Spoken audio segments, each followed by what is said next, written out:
All right, so here we go. This is day 2 of our kitchen remodel project. This was our first full day of demolition. The previous day we just did a little work. We weren't even planning on working the previous day actually, but we ended up getting the dishwasher out and breaking open a little section of the wall off on the very far right side of the screen. Can't really see here, but we decided we were going to bust open this wall a little more to make the space between the dining room and the kitchen more of an open concept. And have a little more vision between the two rooms and make them a little more connected. So here we go with demolition. We're getting out all of our gloves and masks here. I definitely recommend a good respirator for dirty jobs like this. Here you see we just broke off this little back bar, this little midget bar, which I hated ever since we moved in. Neil has cut himself here on the very first thing we've done. He was joking that on every demolition job he does, he always ends up cutting himself somehow right away. That one wasn't too bad. So here we go. We are just about to start on this upper section of cabinets. So this upper section of cabinets is this weird, awkward, sort of low section that really blocked off the vision between the two sides of the kitchen, made it feel more closed and small. This was one of the main things we wanted to get rid of in this remodel. So here we're just taking off the hardware, taking out the doors, and we're starting to make some strategic cuts here on the upper cabinets so we can take it down easily. These two other guys, here you see we just sawzalled the side here. That's me in green, by the way, and my brother's in gray. And these two other guys are Ernie and Eddie, who are some friends who helped out on a couple other jobs I've had in the past.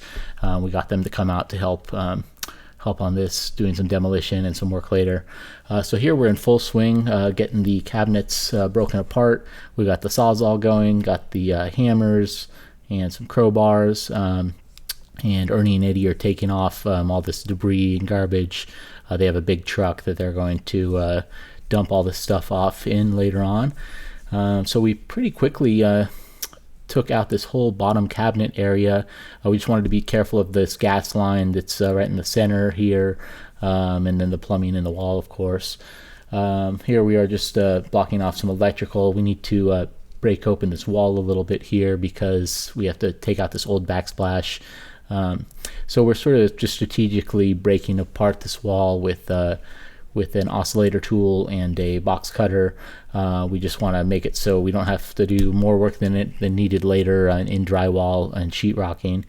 So here we've got the wall opened up pretty good, and we're just checking out the existing plumbing and electrical.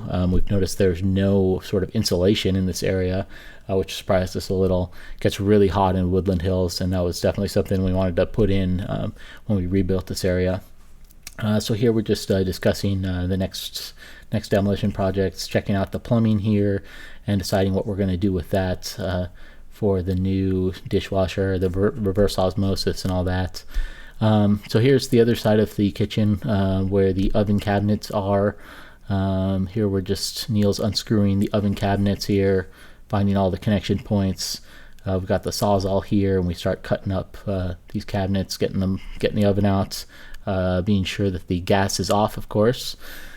And here we're taking apart the upper cabinets pretty quickly there. It skips forward a teeny there. And at this point we've moved on to demolishing the floor, which is a very dirty job. And I definitely recommend a respirator or a mask for this type of work. So we started out with this demolition hammer that I had gotten a couple years back for some other outdoor projects we'd done, breaking up concrete. Demolition hammer definitely breaks stuff up, but we found that the rotary hammer was the ultimate tool for the job. This Bosch rotary hammer ended up being sort of an MVP tool for the job with a tile chisel bit on it. This thing just eats tile up, does it really cleanly, pulls up the tile and the mortar underneath, the thin set underneath.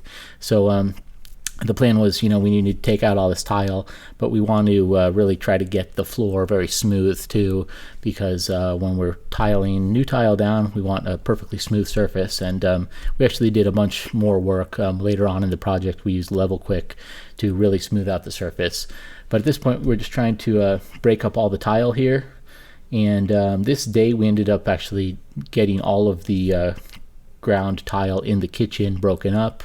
And in the bathroom that's attached to the kitchen.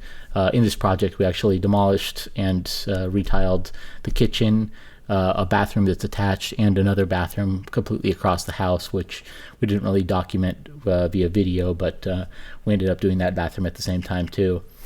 So here we have the kitchen about halfway demolished. We continue on here in a second. I think the video cuts out a little short on this day just because I wasn't paying attention to the time lapse as I should have. But yeah, we ended up going ahead and breaking up this whole floor area here. And I think we got all of it broken up except for we have a walk-in pantry that we missed on this day. On the next video for day 3, you'll see us finish the demolition and begin the process of building out the new kitchen.